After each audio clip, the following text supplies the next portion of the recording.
Hey everyone! In this quick tutorial, I'm going to show you exactly how to fix the "this device is not compatible with this version" error on your phone. So if the Play Store won't let you install an app, just follow along step by step and you'll solve it in a minute. Alright, let's dive in. First, tap and hold the Google Play Store icon on your phone. A small menu will appear. Tap I, App Info to open the app settings. You'll now be inside the Play Store settings page. First, tap on Force Stop and then tap OK to confirm. This will completely close the app and stop it from running in the background. After that, tap on Storage, then tap Clear Data and select Clear Cache, then confirm. Next, tap Clear Data, then confirm.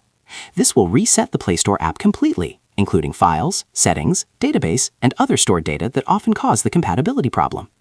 Once done, open the Play Store again and search for the app that was showing the error, and try installing it. And that's it.